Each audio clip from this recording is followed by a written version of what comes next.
Amigos, continuamos con nuestro programa de hoy como panel que estrenamos la semana pasada, los jueves, nuestro panel con los licenciados aquí para hablar asuntos legales relacionados con la profesión de los abogados.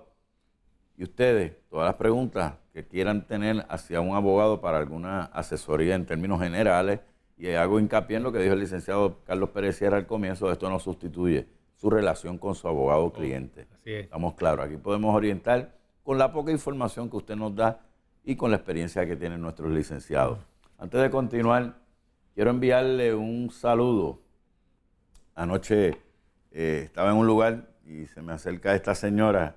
En realidad no se me acerca, ella estaba esperando que le entregaran algo y yo quería coger algo que estaba frente a ella. Y le dije, perdón, y la señora brincó y dijo, ay, perdón, no la quería asustar. Es que reconocí esa voz de momento. Y ¿es usted, señor Incendio? Digo, sí. Y me dice que su mamá, María Mundo, de Carolina, tiene 94 años y medio. No se pierde el programa ni un solo día. Su hija Maritza Ortiz me lo dijo anoche y quiero enviarle un caluroso saludo y mis respetos a usted, doña María Mundo, que está con nosotros de lunes a viernes de 6 a 8 de la mañana y con nuestras repeticiones. Le agradezco de corazón las palabras de su hija hacia nuestra programación y hacia este servidor y al doctor Norman González Chacón. Se lo agradezco de corazón y continúe en sintonía con nosotros. Y recuerde, doña María, que si tiene alguna pregunta, duda, lo que quiere decir que alguien o usted misma nos escribe un mensajito de texto y con mucho gusto y mucho respeto habremos de atenderlo. Muchas gracias por estar con nosotros. Usted es la razón de nosotros estar aquí. Licenciado Ángel, iba a buscar un caso. Sí, específicamente un caso que le estaba comentando a los compañeros en la pausa. Ajá. Es un caso del 1985, un caso de familia, un caso donde había un asunto de divorcio, y voy a leer la cita porque a modo de traer el asunto de cuál es la posición de nosotros como abogados en todos los divorcios, y que el Tribunal Supremo asimismo lo reitera en su jurisprudencia. Y en el 1985 estamos hablando de muchos años atrás. Sí. Pero No. Perdón, el 85. Eso fue ayer, ¿Cómo eso que fue muchos ayer. años? Sí, cerca de ese tiempo. Eso así fue que no ayer. puedo decir. Él está hablando del 1985, no 85 años de edad, tranquilo. Por eso fue los otros días, como quien dice. Sí. Pues específicamente en una cita que el tribunal, la voy a dar la cita completa, 116 DPR 762 Esther Singer versus Ramírez. En aquel entonces el tribunal expresó sobre esta conducta, ¿verdad? Los abogados deben promover que las partes en un divorcio se pongan de acuerdo sobre las relaciones paterno-filiales. Aquí habían paterno-filiales. Y reducir así los conflictos e inconvenientes que surjan con la ruptura del vínculo matrimonial. Los tribunales, cuando las partes no se pongan de acuerdo o la estipulación alcanzada no beneficia al menor, determinarán la manera en que los padres continuarán las relaciones de familia con sus hijos hasta después de la disolución del matrimonio. En ese entonces yo utilicé una cita en un caso específicamente para traer a la colación de que los abogados somos funcionarios que debemos cuidar no tan solo el beneficio de las partes, sino el mejor bienestar del menor, como ocurre en los casos que nosotros atendemos todos los días. Porque esto es un asunto sobre nuestra inteligencia emocional. Cuando atendemos asuntos de familia específicamente y otros asuntos, que debe estar por encima sobre cualquier emoción y ser sosegados a tomar decisiones. Porque en aquel entonces era un caso de familia, yo le digo al tribunal, porque una vez los abogados terminamos nuestros trabajos, las relaciones de padre e hijo son de por vida, estas no caducan y son continuas. Así es. Excelente. Son los detalles que tienen que estar los abogados pendientes Así continuamente, que muchas veces Y en todo tipo no se de casos, percatan los en los clientes. casos de familia y en todo tipo de casos, uno debe buscar la conciliación primero y tratar de llegar a unos acuerdos para beneficio de todas las personas. Porque a veces uno piensa que los abogados están para defender un cliente con espada, capa y todo eso, sin escuchar pues a las otras partes. Y todo el mundo tiene derecho a ser escuchado y tratar de llegar a una relación, a un acuerdo amistoso, si es la primera opción que se debe buscar. Si no se puede llegar así, pues Claro. entonces hay que ir un poquito más allá. Entendiéndose que el sistema judicial se llama adversativo, y eso tiene una razón de ser que que en primera instancia pues puede ser repulsiva a esa noción de conciliación, pero es la siguiente. Es decir, tú tienes un funcionario judicial que es un juez que va a dirigir unos procedimientos. Fíjate los componentes en la administración de la justicia. Tú tienes unas personas que van a declarar lo que ven, oyen y conocen sobre un caso y se supone y presume que digan la verdad y de no hacerlo constituye un delito el no hacerlo. Y es una responsabilidad social de los testigos. Entonces tienes un funcionario que va a ejercer un ministerio en favor de una parte. Entonces, si hay dos partes en controversia, pues va a haber otro funcionario que va a ejercer sus oficios para buscar los mejores intereses de esa otra parte. Es decir, éticamente no es función de un abogado que está defendiendo una causa de necesariamente, o sea, tiene que buscar todo lo que le favorece a esa parte, porque ese no es el que va a decidir. Es otro funcionario que va a decidir y por eso es que se llama adversativo. De esa manera se presume que se haga la mejor justicia. Hubo una parte representada por un ministerio que trató de aducir todo lo que le favorezca. Y entonces hay otro ministerio de la otra parte que trató de representar, decir todo lo mejor que le favorezca. Y por eso es que es adversativo y dentro de ese concepto se supone que se pueda hacer justicia. Esto lo menciono porque a veces a los compañeros abogados criminalistas se les las personas los acusan de muchas cosas porque pero que si está defendiendo ese criminal, un criminal. Óigame, si los abogados no defienden a quien sea, ¿qué pasaría? Estaríamos sujetos a un sistema que le sería muy fácil violentar los derechos de cualquier persona y entonces con acusar a alguien y traerlo y pasearlo por un sistema de justicia se le crearía un problema. ¿Y quién decide si se defiende o no esa persona?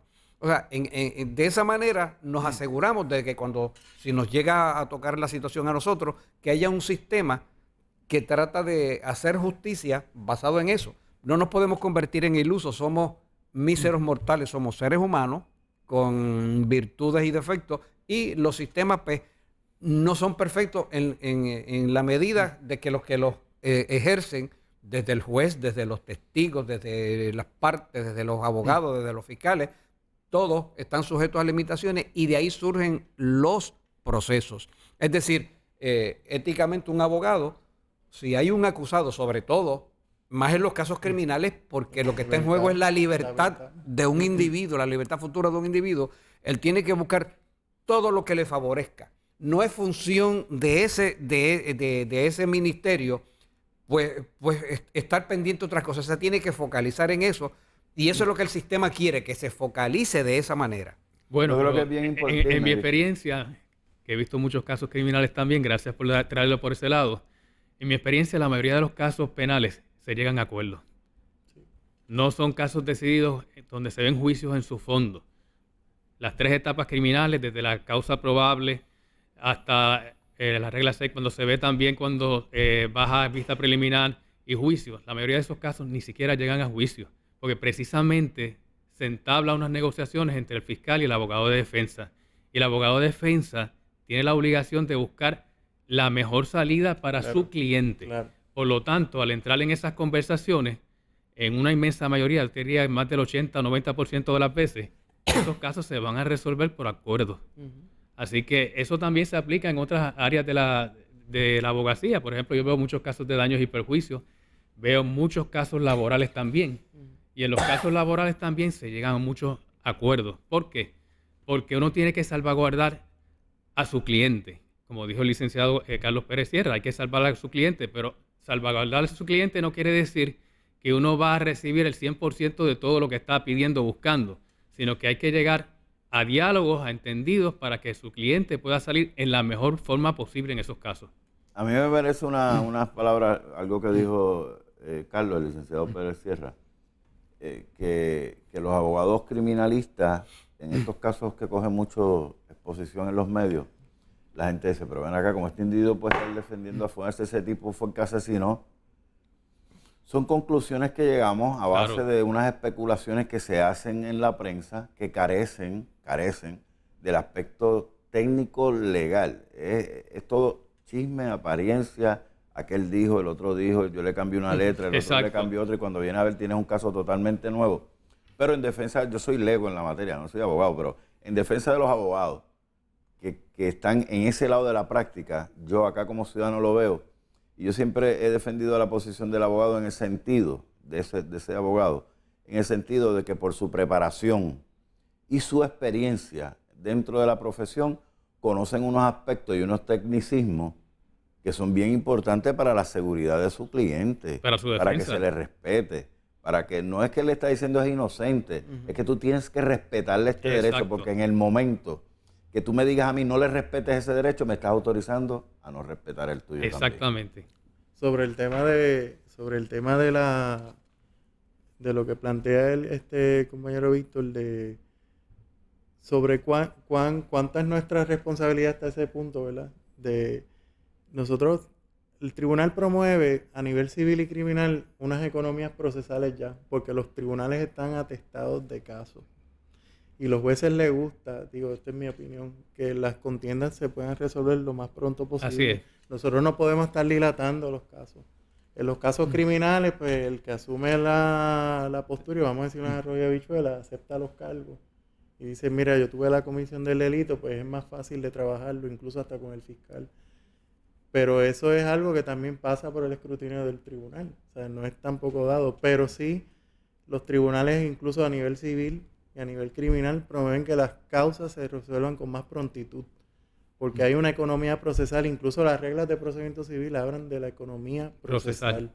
Porque eso tiene que ocurrir. Nosotros no podemos seguir atestando los tribunales de casos.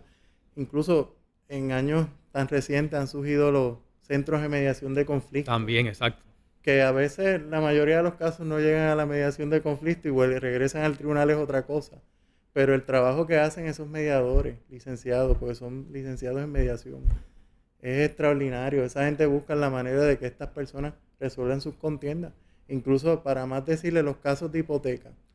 Casos que son ahora, yo creo que lo que está de moda, vamos a decirlo de esta manera, de ejecución de hipoteca. Hay una ley que obliga, la 184 creo que es, obliga a las partes a ir a mediación. De las partes me refiero a banco y al... No se puede ejecutar sin haber ido Sí, a ver. a mediación primero. Es No puede. obligatorio. Esa es la ley actualmente en Puerto Rico y es una ley muy buena. Sí. Excelente. Se le han tratado de hacer varias modificaciones a esa ley y precisamente lo que se busca es que las partes estén en igual de condiciones, porque Ujú. generalmente la Pero- parte económica que tiene el poder económico está en una mejor posición que la parte que no lo tiene.